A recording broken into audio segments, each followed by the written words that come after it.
여러분, 성경을 읽으시면서 또 성경 공부를 하시면서 이런 질문 혹시 해보셨는지요?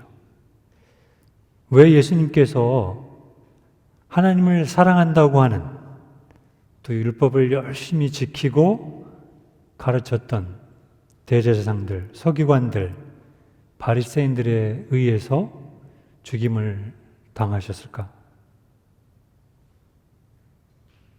예수님은 하나님을 모르는 불신자의 나라에 오신 게 아닙니다. 자신들이 하나님의 백성이고 의로운 자들이고 하나님을 특심히 사랑하는 나라라고 자부한 이스라엘에 오셨습니다.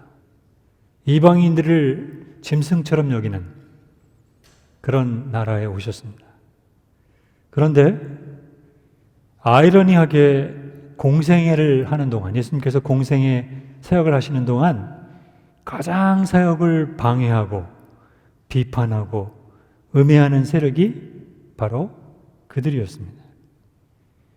이들은 단순한 불신자도 아니고 단순히 하나님을 섬기는 백성들도 아니고 그 당시에 종교 지도자들이었습니다. 말씀을 해석하고 가르치는 선생으로서의 권위를 인정받고 백성들에게 존경받는 지도자들이었습니다. 사실 예수님을 가장 먼저 알아보고 예수님을 옆에서 적극적으로 도와야 할 사람들이 바로 그들이었습니다.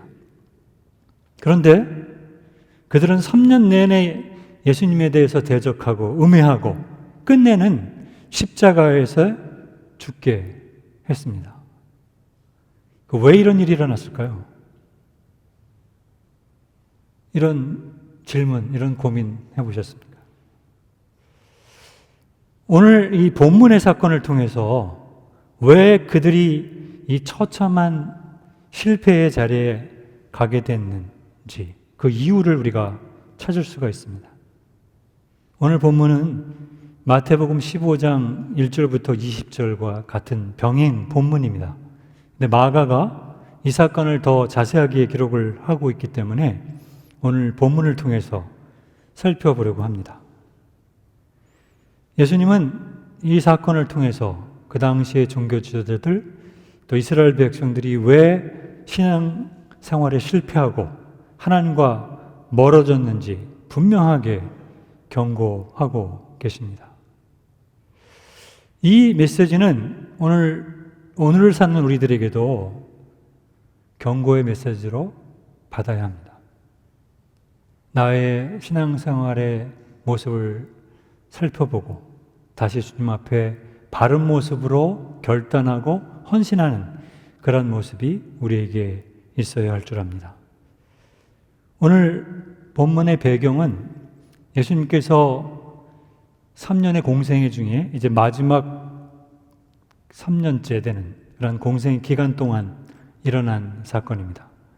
그때는 예수님의 인기가 굉장히 좋았어요. 예수님이 나가시면 수많은 군중들이 예수님을 따르고 예수님 말씀을 듣기를 원하고 하는 그러한 때였습니다.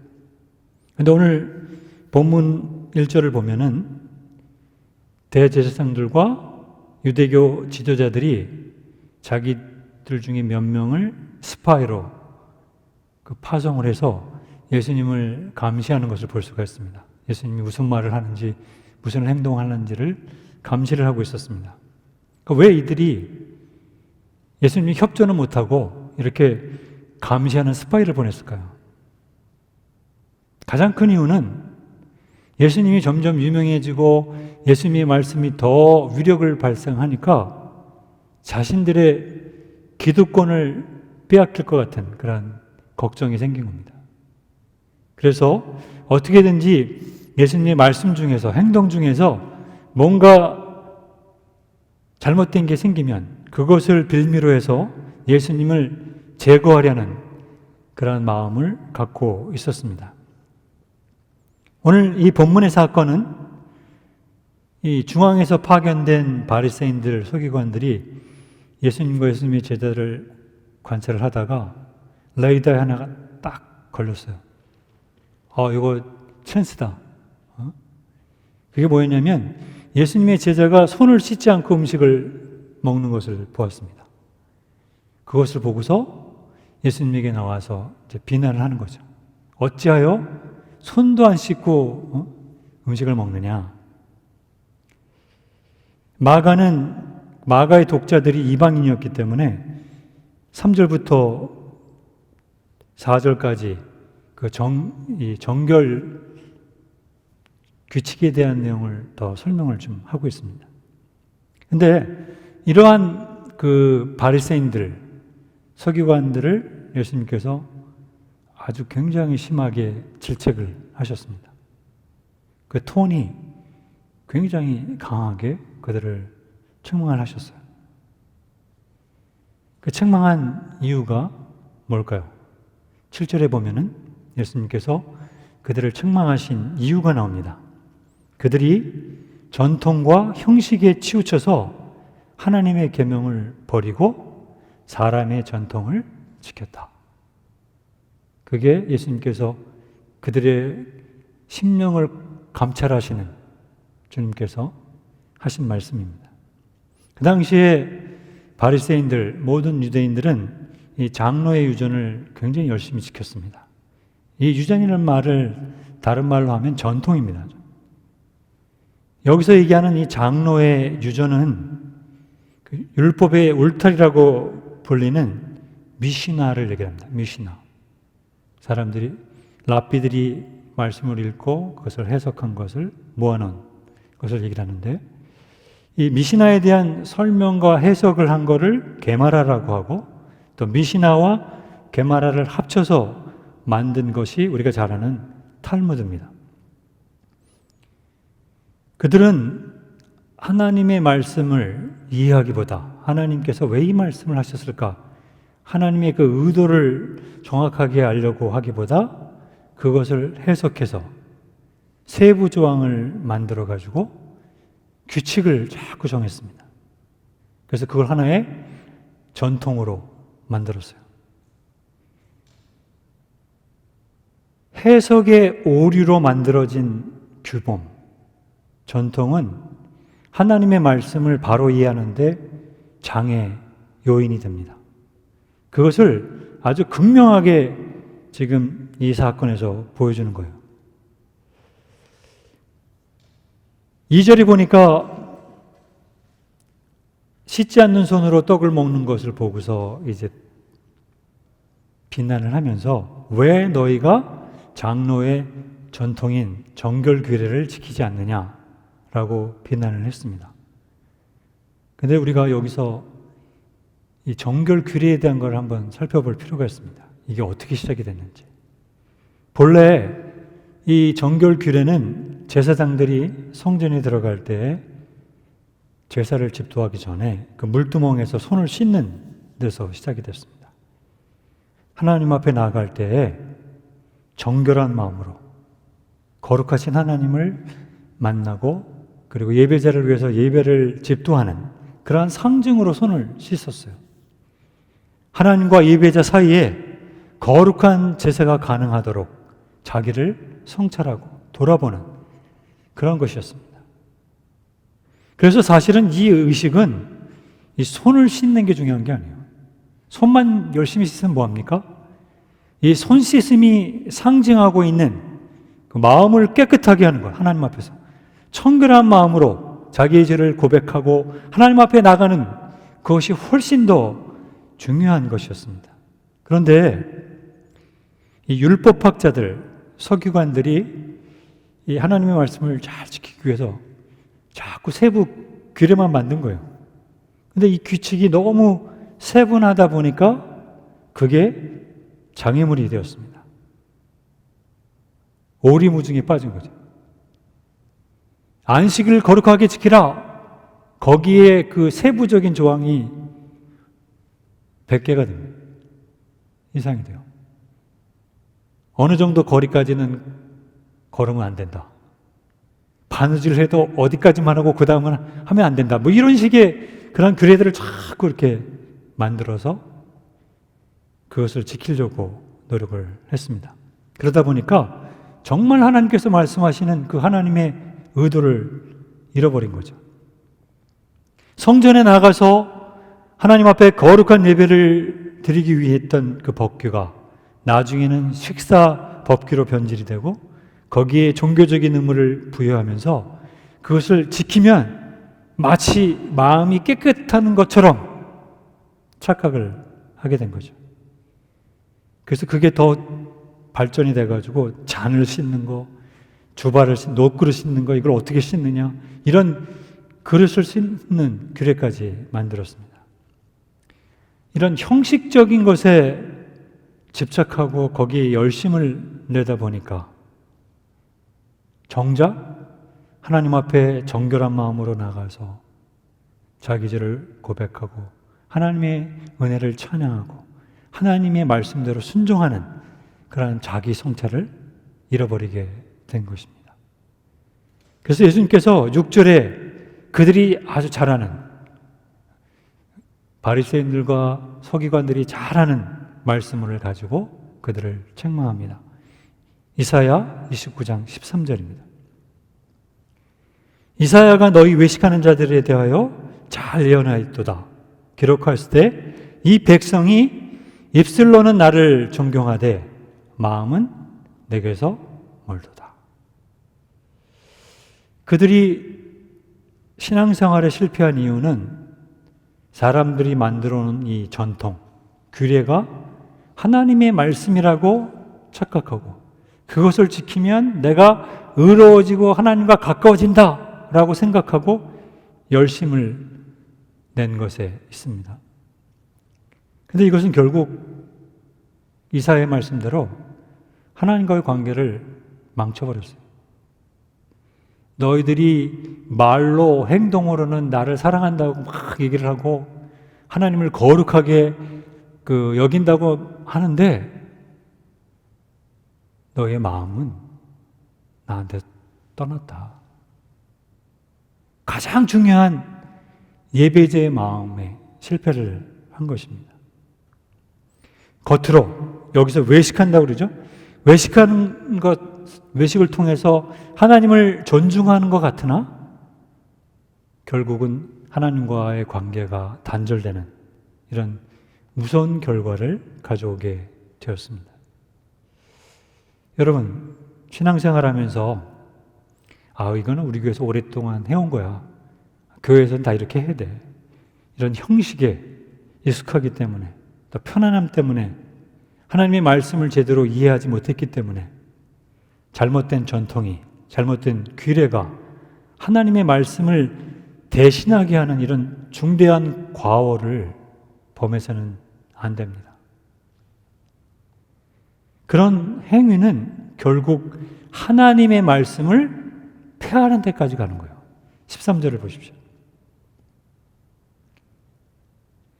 너희가 전한 전통으로 하나님의 말씀을 폐하여 또 이 같은 일을 많이 행한다. 여기에 이 폐한다는 원어 단어는 권위를 박탈하다, 취소하다, 헛되게 하다 이런 뜻이 있습니다. 서기관들, 바리새인들, 율법학자들이 이 사람의 계명, 전통을 하나님의 계명이라고 착각을 하고 거기에 집중을 하다 보니까 결국 그 원래 말씀하신 그 하나님의 말씀을 그 권위를 취소시키는, 권위를 박탈해버리는 이런 결과를 가져옵니다. 그런데 이게 박탈하는 결과에서 끝나는 게 아니에요. 행동으로 또 따르는 거죠. 그래서 예수님께서 하나의 예를 드셨어요. 오늘 본문에. 그들이 자행하고 있는 아주 못된 걸 하나 예를 드셨는데 그게 11절부터 13절까지 기록이 되어 있습니다. 그 당시에는 이 고르반이라는 제도가 있었습니다. 고르반이라는 뜻은 하나님에게 바쳐진 예물, 구별된 예물 이런 뜻입니다. 그래서 헬라어로는 도로원이라고 해서 하나님께 드린다라는 뜻이 있어요. 근데 사람들이 이 고르반 그러면 자기의 모든 재산을 하나님 앞에 드려서 헌신하겠습니다. 이런 서약인데 이거를 악용을 했습니다. 부모를 공양을 해야 되는데 하기가 싫은 거예요. 그때는 자기의 전 재산을 제사장 앞에 가서 내가 이거를 고르반해서 서약으로 바치겠습니다. 얘기를 합니다. 그러면 그 재산은 아무도 건드릴 수가 없어요. 그 사람이 죽을 때까지 사용하고 남은 거는 이제 하나님 앞에 드려지게 되는데 이거를 악용을 해서 부모를 돕지 않는 거예요. 아, 내가 부모를 도와야 되는데 이 고르반을 했기 때문에 못해. 익스큐즈를 하는 거죠. 내가 부모님을 돕고 싶습니다. 하지만 고르반 서약을 해서 하나님 앞에 다 바쳤어요. 그래서 내가 부모님을 공경할 수가 없습니다. 이런 거죠. 예수님께서 10계명의 가장 그 5번째 계명, 하나님을 사랑하라는 것 말고 인간관계에서 가장 중요한 부모를 공경하라는 그 계명을 어기는 그거를 예를 들어서 얘기를 하는 겁니다. 야, 니네가 하나님의 말씀을 지키고 전통을 지키고 하나님의 말씀, 율법을 지키는데 그렇게 특심하다고 얘기하면서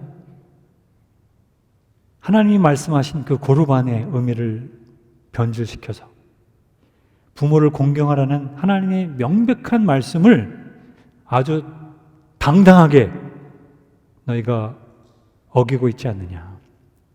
이런 위선과 죄악을 책망을 하십니다.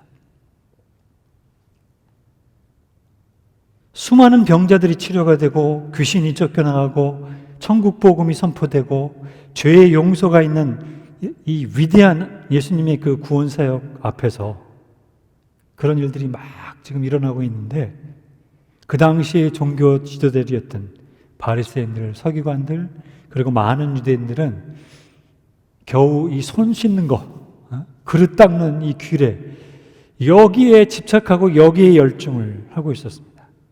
그거를 지킴으로 율법의 의가 이루어지고 있다고 생각을 했습니다. 그리고 스스로를 의롭다고 여겼습니다.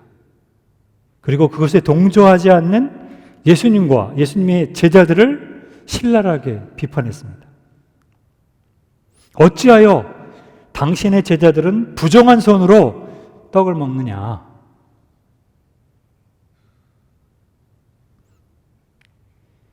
그들은 율법의 주인 대신 예수 그리스도를 만나고 있으면서도 율법의 진정한 목적과 의미를 깨닫지 못하고 있었습니다. 오히려 예수님을 비난하고 율법의 껍데기를 붙들고 열심을 내고 있었습니다.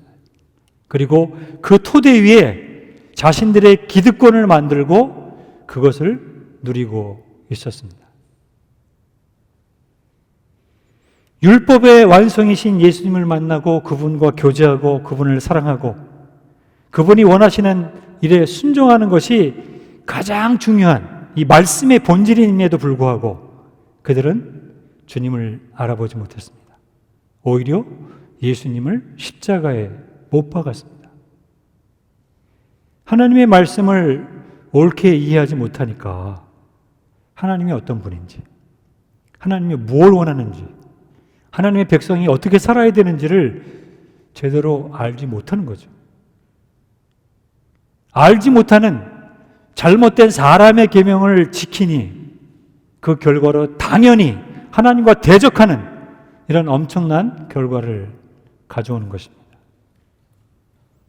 예수님께서 이런 외식하는 서기관들, 바리새인들을 향해서 화 있을진저 독사의 새끼들아 노골적으로 이런 말씀을 쓰시면서 저주하신 말씀이 있습니다.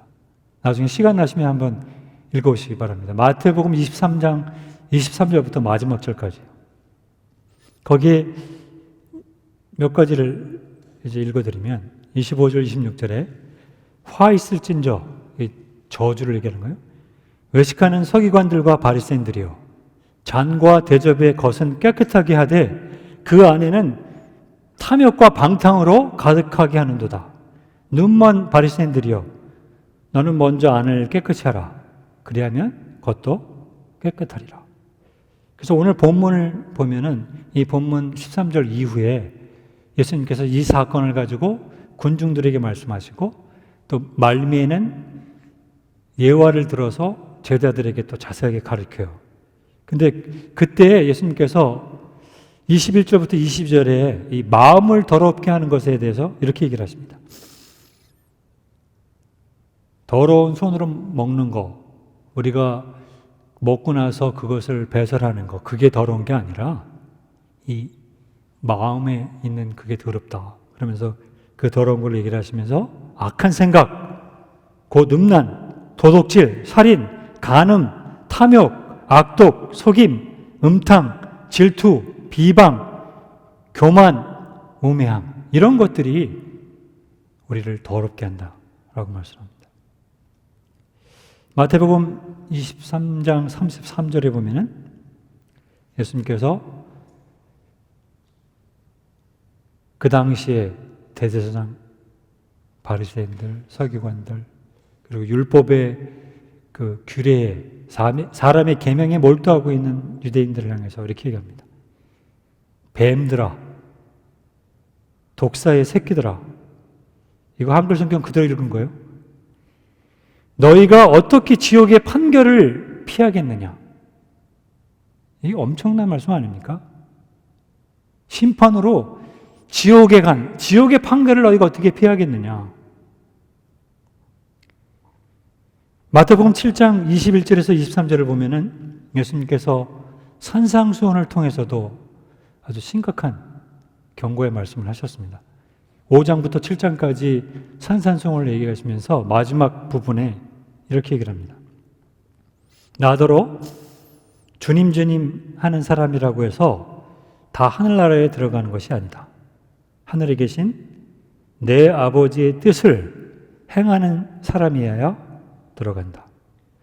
그날에 많은 사람이 나에게 말하기를 주님 우리가 주님의 이름으로 예언을 하고 주님의 이름으로 귀신을 쫓아내고 또 주님의 이름으로 많은 기적을 행하지 않았습니까?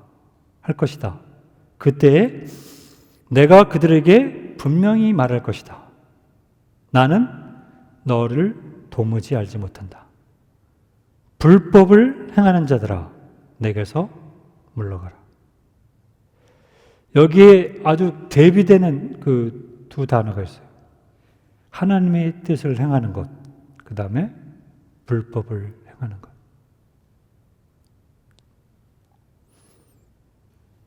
여러분, 팬데믹 상황으로 인해서 전처럼 우리가 모여서 예배드리고 같이 기도해야 하고 셀모니를 통해서 서로 격려하고 위로하고 이런 걸 할 수가 없는 상황입니다.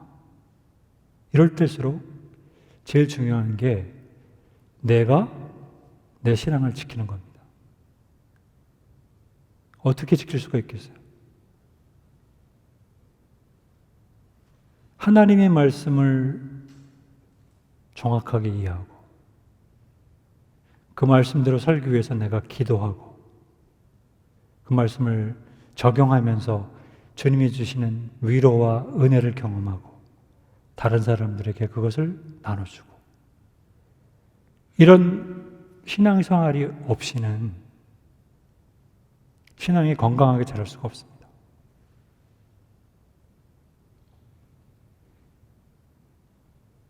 여러분은 지금 뭐에 그렇게 열심을 내고 살고 계십니까? 사람들이 만들어 놓은 전통? 규례입니까? 아니면 하나님의 말씀입니까? 혹시 21세기의 바리새인처럼 살고 있지는 않습니까? 사도 바울이 디모데 후서 2장 15절에 자기 사랑하는 믿음의 아들이었던 사도 바울이 디모데에게 이런 명령을 합니다. 하나님의 말씀을 바르게 분별하라. 여기 이 분별하라는 헬라어의 문자적인 의미는 석공들이 돌을 삐뚤삐뚤 나타놓고 똑바로 절단하는 거, 또 텐트나 뭐 이런 걸 만들 때 천을 바로 재단을 하는 그거를 나타내는 문자 의미입니다. 바울이 하나님의 말씀을 바르게 분별하라라고 얘기한 것은 하나님의 말씀을 성경을 기록한 저자의 의도를 바르게 해석해서 그것을 정확하게 이해를 해야 한다는 것입니다. 이것은 성경 교사 또 말씀을 전하는 사람들이 정말 깊이 새겨야 할 말씀이고, 그리고 우리 성도들도 하나님의 말씀을 읽을 때마다 공부할 때마다 이 말씀을 깊이 새겨야 합니다. 하나님의 말씀을 분별하는 것은 어디와 직결적으로 연결이 되냐면 건강한 신앙생활, 건강한 교회를 세우는 일에 굉장히 중요한 요소입니다. 우리가 성경을 잘못 해석하면 예수님 당시의 종교 지도자들처럼 그게 잘못 적용이 돼서 하나님과의 관계가 망가지고, 그리고 교회 안에 많은 문제들을 만들어요. 만일 우리가 한국 교회 안에서 하나님의 말씀을 정확하게 이해한다면 교회 안에 생긴 문제들 중에 굉장히 많은 문제들을 건강하게 해결할 수가 있을 것입니다. 여러분이 섬기는 이 교회, 건강한 교회가 되기를 원하십니까? 교회 표어를 보니까 예수님께서 교회의 주인이 되신다, 이렇게 웹사이트에서 본 것 같은데, 그게 단지 교회 표 구호로 끝나서는 안 된 거죠. 예수님이 교회의 머리라면 그 머리 대신 예수님께서 하신, 교회를 향해서 하신 말씀, 성도를 향해서 하신 말씀, 그 말씀이 뭔지를 분명하게 알아야, 그리고 그것을 삶 가운데서 적용해야 거기서 건강한 공동체가 시작이 되는 겁니다. 말로만 해가지고는 안 돼요. 제가 목회를 하면서 제일 힘든 사람이 누군지 아십니까?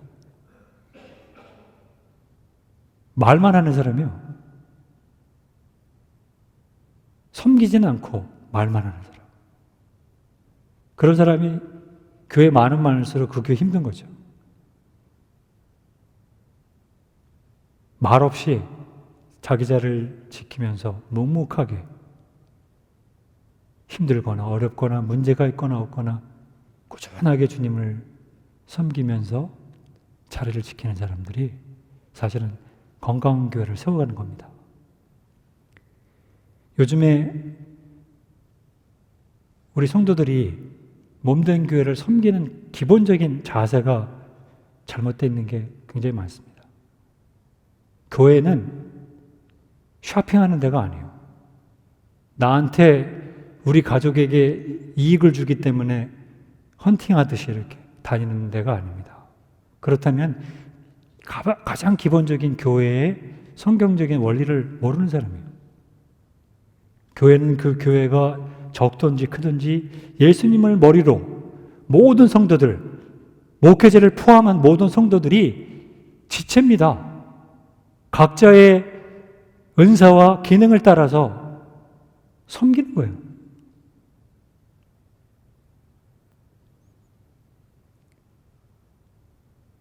종교 지도자들이 왜 하나님과의 관계에 실패하고 결국은 예수님께 대적하는 그런 무리가 됐습니까?